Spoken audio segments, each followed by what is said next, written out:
Ma come si produce il prosciutto San Daniele, che è uno dei più famosi e buoni d'Italia? Ce lo facciamo spiegare da chi lo produce da quasi 120 anni. Io sono Marco Alberti e rappresento la quinta generazione della nostra famiglia che dal 1906 si trova nel pieno centro storico di San Daniele del Friuli. Questa splendida città che comunque è molto piccola, ospita tantissimi prosciuttifici, noi siamo rimasti tra quelli ancora veramente artigianali, quindi è un privilegio essere qua nel centro storico, siamo gli ultimi produttori rimasti qua nella parte centrale della città. Per questo motivo abbiamo fatto tutta la produzione sottoterra per non disturbare il vicinato e per rispettare i beni paesaggistici. Al tempo stesso le stagionature le abbiamo lasciate ai piani superficiali per far respirare ai nostri prosciutti la famosa aria di San Daniele. Ma questo ve lo racconto quando ci arriviamo. Prima scendiamo così vediamo le prime fasi più movimentate della lavorazione. Queste cosce arrivano tutte dal Friuli Venezia Giulia.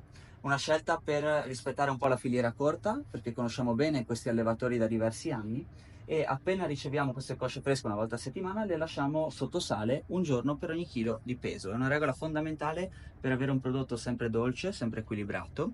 Quindi le cosce che pesano 15 kg ad esempio rimarranno 15 giorni sotto sale, così come quelle che pesano 17 giorni di permanenza in questa prima cella. Una volta tolte dal sale appendiamo le cosce in posizione verticale e rimarranno così fino alla fine della lavorazione per favorire il naturale drenaggio dell'acqua. È molto importante asciugare il prosciutto dall'inizio alla fine, quindi in queste celle che sono molto ventilate portiamo le cosce a pulirsi un attimino, nel senso che noi tagliamo un po' di carne qua intorno all'osso e anche l'anchetta. Il risultato a seguito di questa che si chiama toelettatura è questo, quindi un prosciutto già con la classica forma chitarra, ed è anche importante iniziare a sviluppare le prime muffe che si vedono già in superficie. Siamo in una cella di pre-riposo, quindi è una preparazione vera e propria al riposo, che è un periodo più lungo di permanenza di circa 3 mesi, in cui l'unica cosa che andiamo a fare è lasciarli appunto riposare per favorire lo sviluppo di queste muffe che adesso sono molto più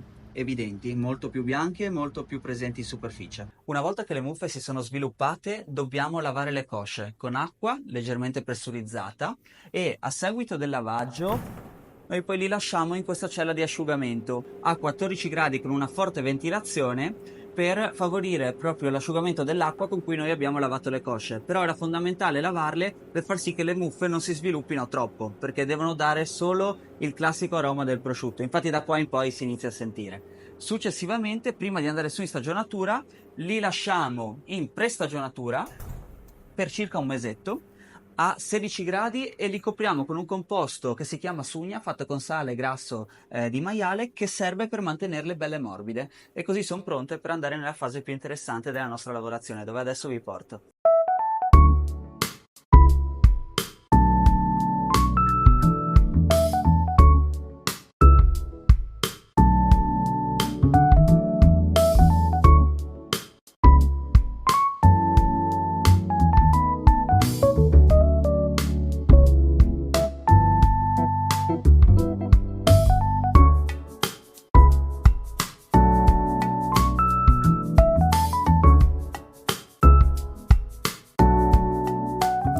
Ed eccoci qua nelle nostre stagionature, dove lasciamo le finestre aperte per far respirare i prosciutti quest'aria magica che abbiamo a San Daniele. È importante perché qui si incontrano i venti freddi che scendono dalle Alpi con quelli caldi che salgono dal mare. In più c'è il tagliamento che passa proprio ai piedi della città, che dà il giusto tocco di umidità, e per questo San Daniele è diventato famoso, è diventato importante, proprio per il microclima ideale per l'asciugatura della carne. Quindi noi ancora oggi, essendo a 250 metri sul livello del mare, perché noi siamo nel centro della città, quindi nella parte alta della collina, sfruttiamo questo microclima per far maturare e stagionare al meglio i nostri prosciutti fino ai 20-24 mesi, che per noi sono la stagionatura ideale. E qui ci troviamo alla fine delle stagionature, in questa splendida galleria che è un po' l'inizio di tutta la nostra attività. Noi siamo nati qua nel 1906, 5 generazioni fa, e una volta la lavorazione si faceva tutta qua dentro. Poi negli anni 90 mio padre ha deciso di fare uno stabilimento produttivo nuovo, moderno, all'avanguardia, ma rispettando un po' le antiche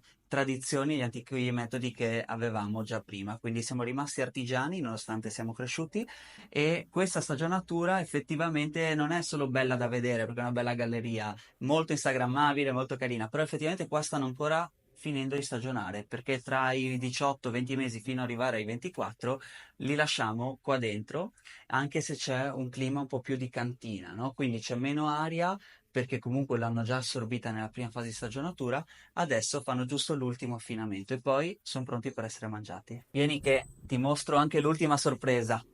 Questa è la nostra cantinetta, la sala privé, è aperta solo in inverno per rispettare le temperature dei prosciutti, però anche qui era la produzione di una volta, quindi abbiamo voluto mantenerla e rendere onore un po' a tutte le nostre radici. Però adesso andiamo ad assaggiarlo, altrimenti ti faccio solo venire l'acquolina in bocca. Finalmente si mangia. Qua abbiamo il nostro famoso piatto Alberti 1906 con 3 tagli di prosciutto. Qui c'è lo stinco, la parte più dolce in assoluto, che è la parte protetta dalla cotenna dove non riceve sale, quindi è la più delicata. Il fiocco centrale con un po' di grasso in più, sempre tendenzialmente morbida e dolce, mentre la noce è la parte un po' più magra e saporita, la parte intorno all'osso dove li copriamo con un po' di sale, quindi il gusto è un po' più deciso. 24 mesi di stagionatura, un buon calice di friulano in abbinamento, qualche contorno e formaggio tipico del territorio e buon appetito!